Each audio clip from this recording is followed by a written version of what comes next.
আসসালামু আলাইকুম। Technique easy এডুকেশনের পক্ষ থেকে নবম দশম শ্রেণীর শিক্ষার্থীদের জানাচ্ছি শুভেচ্ছা। টেকনিক ইজি এডুকেশন তোমাদের জন্য নিয়ে এসেছে ইজি বায়োলজি এই বইটি, যার একটি পার্ট হচ্ছে বোর্ড কোশ্চেন অ্যানালাইসিস। দেখো এখানে তোমাদের জন্য আরও সংযোজন করা আছে কিউআর কোড, যা স্ক্যান করার মাধ্যমে এই প্রশ্নটা যাতে তুমি আরেকটু ভালোভাবে বুঝতে পারো, আরেকটু সহজে আয়ত্ত করতে পারো, যার জন্যই আমাদের এই প্রচেষ্টা। আজকের এই পর্বে আমরা রাজশাহী বোর্ড 2021-এ আসা একটি প্রশ্ন নিয়ে তোমাদের সাথে আলোচনা করব। দেখো এখানে প্রশ্নটা কি বলছে, তিনটা চিত্র দেওয়া আছে। এখন চিত্র দেখে তোমাকে বুঝতে পারতে হবে এখানে কি বলছে। দেখো এবিসি তিনটা চিত্রে প্রথমটা হচ্ছে যা একটা পরিবহন টিস্যু, অর্থাৎ ভাস্কুলার বান্ডল, জাইলাম আর ফ্লোয়েম একসাথে থাকলে ওইটাকে হচ্ছে আমরা ভাস্কুলার বান্ডল বলি। এরপরে বিতে দেওয়া আছে শিবকোষ আর সঙ্গী কোষের একটা চিত্র। এই জায়গাটা হচ্ছে শিবকোষ আর ওর সাথে সংযুক্ত আছে হচ্ছে সঙ্গী কোষ। এরপরে সিতে দেখো রক্তকণিকা দেওয়া আছে, অর্থাৎ তিন ধরনের রক্তকণিকা আঁকার চেষ্টা করা হয়েছে। এখন দেখো ক খ গ ঘ চারটা প্রশ্ন কি বলছে।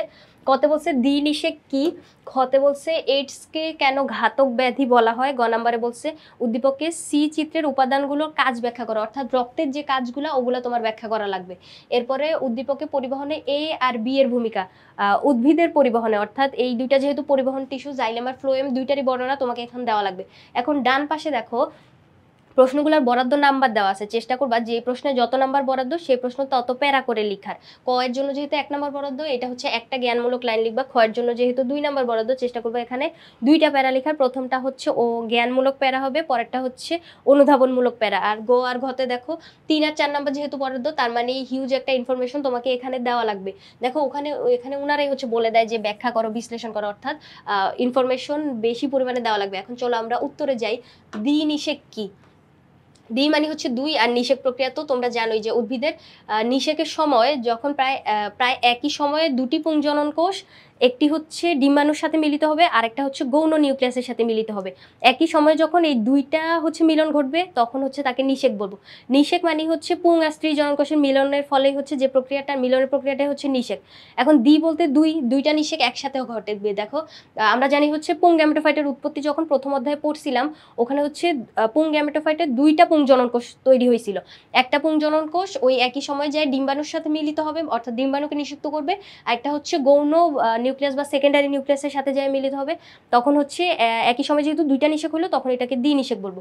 এখন এইডসকে কেন ঘাতক ব্যাধি বলা হয়, খ নাম্বারটায় দেখো এইডসকে ঘাতক ব্যাধি বলার কারণ হচ্ছে এইটার আজ পর্যন্ত মানে এখন পর্যন্ত কোনো প্রতিষেধক মানে ওষুধ কোনো আবিষ্কার হয় নাই, যার কারণে এটা যদি একবার তোমার হয়, ও তোমার রোগ প্রতিরোধ ক্ষমতা অনেক কমায় দিবে, যার ফলে হচ্ছে যে সব রোগ তোমার শরীরে বাসা বাঁধার ফলে মৃত্যু মানে পর্যন্ত নিয়ে যাবে, মানে মৃত্যু অনিবার্য হয়ে যাবে। তোমার ওষুধ যেহেতু নাই, তুমি ভালো হইতে পারবা না।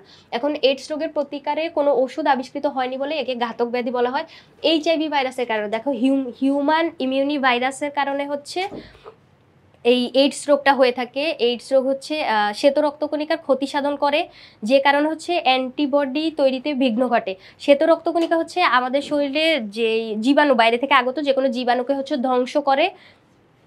কিন্তু যদি শ্বেত রক্তকণিকাটাই হচ্ছে ক্ষতিসাধিত হয়, তাহলে তো হচ্ছে রোগ প্রতিরোধ ক্ষমতা আমাদের কমে যাবে, যার ফলে আবার এটার কোনো যে নাই, যে ওষুধও আবিষ্কার হয় নাই, যার ফলে হচ্ছে ওই এইডস হইলে রোগীর মৃত্যু অনিবার্য হয়ে যায়। এখন গ নাম্বারে কি বলছে দেখো, গ নাম্বারে বলছে উদ্দীপকে সি চিত্রের উপাদানগুলোর কাজ। এখন রক্তের কাজ তোমার বর্ণনা করা লাগবে। এখন রক্তকণিকা হচ্ছে 3 ধরনের আমরা জানি, লোহিত রক্তকণিকা, শ্বেত রক্তকণিকা আর অনুচক্রিকা। এখন 3টার আলাদা আলাদা কাজ আছে। দেখো আমরা যদি এখন বর্ণনা করি যে লোহিত রক্তকণিকার কাজগুলা কি কি। লোহিত রক্তকণিকা হচ্ছে অক্সিজেন আর কার্বন ডাই অক্সাইড পরিবহনে কাজ করে। কিভাবে? লোহিত রক্তকণিকার ভিতরে হচ্ছে হিমোগ্লোবিন থাকে, যার কারণে এটাকে লোহিত দেখা যায়, অর্থাৎ লাল রং দেখা যায় হচ্ছে হিমোগ্লোবিনের কারণে। এখন হিমোগ্লোবিনের সাথে অক্সিজেনটা হচ্ছে বিক্রিয়া করে অক্সি হিমোগ্লোবিন তৈরি করে, যেই যৌগটা মানে যৌগ তৈরির মাধ্যমে এভাবে হচ্ছে অক্সিজেনটা পরিবাহিত হয় কোষের কাছে। মানে প্রতিটা কোষে রক্ত যখন চলাচল করবে, ওই অক্সিজেনটা হচ্ছে নিয়ে পরিবহন হবে, যার ফলে হচ্ছে প্রতিটা কোষে অক্সিজেন পৌঁছায় যাবে। অক্সিজেন পৌঁছাইলে হচ্ছে শ্বসন প্রক্রিয়ায় শক্তি উৎপন্ন করতে পারবে। এরপরে দেখো শ্বসনের ফলে যখন শক্তি উৎপন্ন হয়, তার সাথে কার্বন ডাইঅক্সাইডও উৎপন্ন হয়, এটা আমরা জানি। ওই কার্বন ডাইঅক্সাইডগুলো আবার যেহেতু আমাদের জন্য ক্ষতিকর, ওইটা আবার পরিবহন করে নিয়ে আসবে, নিঃশ্বাসের মাধ্যমে বের করে দিবে। অর্থাৎ অক্সিজেন আর কার্বন ডাইঅক্সাইড পরিবহন করে। এরপরে দেখো বাফার দ্রবণ হিসেবে রক্ত অম্ল ক্ষারের সমতা রক্ষা করে। এরপরে রক্তের ঘনত্ব আঠালো ভাব ঠিক রাখে। এবার শ্বেত রক্তকণিকা কি করে, ও হচ্ছে জীবাণুদেরকে ধ্বংস করে, ফ্যাগোসাইটোসিস একটা পদ্ধতিতে ও হচ্ছে জীবাণুদেরকে ভক্ষণ করে ফেলে বা ধ্বংস করে ফেলে। দেখো এরপরে শ্বেত রক্তকণিকা অ্যান্টিবডি তৈরি করে যা হচ্ছে রোগ প্রতিরোধ করে থাকে আমাদের। এরপরে যে হিস্টামিন ক্ষরণ করে যেগুলো হচ্ছে দেহের রোগ প্রতিরোধ ক্ষমতা বৃদ্ধি করে। এরপরে অনুচক্রিকার কাজ কি, অনুচক্রিকা হচ্ছে রক্ত তঞ্চনে সাহায্য করে।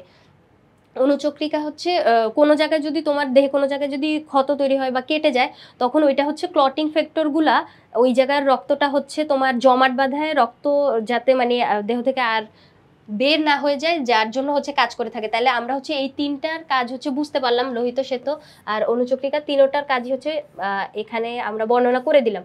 এরপরে দেখো তোমার ঘ নাম্বারে কি বলছিল যে উদ্দীপকের পরিবহনে এ আর বি এর ভূমিকা। এখন পরিবহনে এ আর বি এর ভূমিকা বলতে তোমাকে জাইলেম আর ফ্লোয়েম, পরিবহন টিস্যু আমাদের দুই ধরনের, জাইলেম ফ্লোয়েম দুইটারই বর্ণনা দেওয়া লাগবে। এখন আমি তোমাদেরকে বলে দিই কিভাবে তুমি মানে বেসিক যে কথাটা মনে রাখতে পারবা। জাইলেম আর ফ্লোয়েম দুই ধরনের পরিবহন টিস্যু আছে, জাইলেম আরেকটা হচ্ছে ফ্লোয়েম।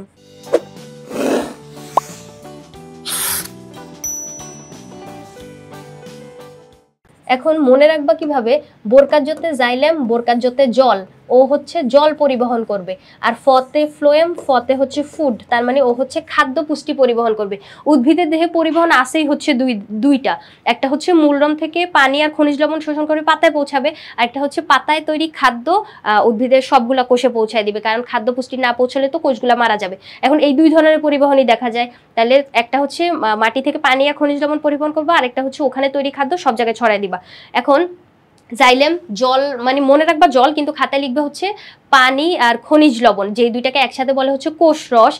জাইলেম হচ্ছে পানি আর খনিজ লবণ পরিবহন করবে, ফ্লোয়েম হচ্ছে খাদ্য পুষ্টি পরিবহন করবে। এবার এই যে জাইলেম আর ফ্লোয়েম এই দুইটা আবার চারটা প্রকারভেদ আছে। জাইলেম হচ্ছে ট্রাকিড, ভেসেল, জাইলেম প্যারেনকাইমা আর জাইলেম ফাইবার, যে যার ভিতরে এই সবগুলা মানে জাইলেমের যে চারটা প্রকারভেদ বললাম, ট্রাকিড, ভেসেল, ওরা সবাই হচ্ছে পানি পরিবহন করে। এর ভিতরে ট্রাকিড যেটা আছে ওটা হচ্ছে পাশাপাশি পানি পরিবহন করবে।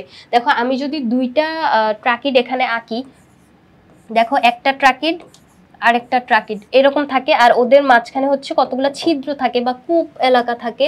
ওই কূপের ভিতরে মনে করো এই কূপ থেকে এই কূপের ভিতরে পানি, এরপরে ওই পাশে আরো যখন যে ট্রাকিটগুলো থাকবে ওগুলার ভিতরে এভাবে হচ্ছে পাশাপাশি পানিগুলা পরিবহন হবে। কি জন্য? এর প্রাচীরগুলা হচ্ছে পুরু হয়ে মানে লিগনিন জমা হয়ে পুরু হয়ে থাকে, যার জন্য পাশাপাশি পানিগুলো যাইতে পারে না, মানে প্রাচীর দিয়ে হচ্ছে উপরে নিচে যাইতে পারে না, পাশাপাশি ওই কূপ এলাকা দিয়ে হচ্ছে পাশাপাশি পানিটা পরিবহন হয়।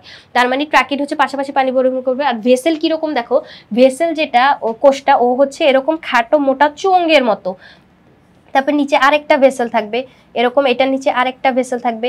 এখন কি হবে, ওর যে প্রান্তীয় প্রাচীরটা, ওই প্রাচীরটা গলে গিয়ে একটা লম্বা নলের সৃষ্টি করবে। দেখো একটা লম্বা নল, মানে মনে করো একটা স্ট্র এর মতো হয়ে গেল। এখন স্ট্র দিয়ে পানি তোমার কিভাবে যাবে? উপরে নিচেই তো যাবে। তার মানে ভেসেল দিয়ে পানি হচ্ছে উপরে নিচে পরিবহন হয়, কিন্তু পানি পরিবহন হবে, যেহেতু এটা জাইলেমের প্রকারভেদ। এখন আরো যে দুইটা প্রকারভেদ বললাম, জাইলেম প্যারেনকাইমা, জাইলেম ফাইবার, ওগুলাও হচ্ছে এরকম পানি পরিবহনের কাজ করে। কেউ কেউ হচ্ছে খাদ্য প্রস্তুত করলেও, খাদ্য সঞ্চয় করলেও ওদের মেন কাজ হচ্ছে পানি আর খনিজ লবণ পরিবহন করা। এরপর দেখো ফ্লোয়েম, যেটা ফ্লোয়েম হচ্ছে খাদ্য পুষ্টি পরিবহন করে। এখন খাদ্য পুষ্টি পরিবহন বলতে মনে করো সালোক সংশ্লেষণ প্রক্রিয়া যে খাদ্য তৈরি করবে। এখন সালোক সংশ্লেষণ প্রক্রিয়ার প্রয়োজন কি কি? পানি মূলম দ্বারা গ্রহণ করলো, এই যে জাইলেম দ্বারা ও পাইলো পানিগুলা। এরপরে পাতা দিয়ে হচ্ছে কার্বন ডাইঅক্সাইড গ্রহণ করবে। এরপরে সূর্যালোকের উপস্থিতিতে বিক্রিয়াগুলো হবে। এখন ও হচ্ছে খাদ্য তৈরি করলো। এখন ওই খাদ্য পুষ্টিটা মনে করো উদ্ভিদের সব জায়গার কোষকে পৌঁছায় দেওয়া লাগবে, না হলে তো খাদ্য পুষ্টি না পেলে কোষগুলো মারা যাবে। আবার মূল রোমে মানে মাটির নিচে যে খাদ্যগুলা সঞ্চিত থাকে না, মনে করো আলু, ওইখানে মাটির নিচে যে খাদ্য মানে সঞ্চয় করে রেখে যে পরিপুষ্ট হয় যে অংশগুলা, ওই পুষ্টিগুলো তো আবার উপরে পৌঁছায় দেওয়া লাগবে। অথবা মধ্যবর্তী একটা অঞ্চলে মানে মাঝখানে একটা ডালে যদি কোনো খাদ্য তৈরি হয়, ওটা উপরে নিচে সব জায়গায় পৌঁছানো লাগবে। তার মানে এই ফ্লোয়েমের ভিতরে যে প্রকারভেদগুলো আছে, চারটা প্রকারভেদ আছে, শিবকোষ, সঙ্গীকোষ, ফ্লোয়েম প্যারেনকাইমা, ফ্লোয়েম ফাইবার, এই চারটা প্রকারভেদ আছে ফ্লোয়েমের ভিতরে। এই চারটাই হচ্ছে এরকম খাদ্য পুষ্টি পরিবহনে কাজ করে। কেউ কেউ খাদ্য সঞ্চয় আবার খাদ্য তৈরির কাজ করলেও মেইন কাজ হচ্ছে ওদের খাদ্য পুষ্টি পরিবহন করা। তাইলে তোমার এখানে দেখো উদ্দীপকের পরিবহনে এ আর বি এর ভূমিকা আমরা হচ্ছে বুঝতে পারছি। যেহেতু এখানে ভাস্কুলার বান্ডলে দুইটাই আছে, আর বি হচ্ছে শিবকোষ, সঙ্গীকোষ, অর্থাৎ জাইলেম ফ্লোয়েম দুইটার বর্ণনাই এভাবে তুমি হচ্ছে প্যারা আকারে দিবা। জাইলেমের একটা প্যারাতে ওখানে ওর সব বর্ণনা দিবা, ফ্লোয়েমের একটা প্যারা মানে এভাবে আলাদা করে, যাতে হচ্ছে টিচারের চোখে পড়ে। প্যারা আকারে লিখলে তাহলে এভাবে লিখলে আই হোপ 4 নাম্বারের জন্য স্ট্যান্ডার্ড একটা মার্কস তুলতে পারবা। এরপরে এভাবে যদি মানে পুরো সৃজনশীলটাই যদি পরীক্ষার খাতায় রিপ্রেজেন্ট করতে পারো, আই হোপ একটা স্ট্যান্ডার্ড মার্কস তুলতে পারবা বলে আমি আশা করি। বোর্ড প্রশ্ন অ্যানালাইসিস করা পরীক্ষায় ভালো ফলাফল করার জন্য এফেক্টিভ একটা ওয়ে, যার জন্য আমাদের এই বইটাতে তোমাদের জন্য বিগত কয়েক বছরে বোর্ড প্রশ্ন অ্যানালাইসিস করে দেওয়া আছে। তোমরা চাইলে হচ্ছে আমাদের এই বইটা সংগ্রহ করে নিতে পারো। আজকের পর্বে এই পর্যন্তই। পরবর্তী পর্বে আমরা অন্য কোনো বোর্ড প্রশ্ন অ্যানালাইসিস নিয়ে তোমাদের সামনে হাজির হব। ধন্যবাদ সবাইকে।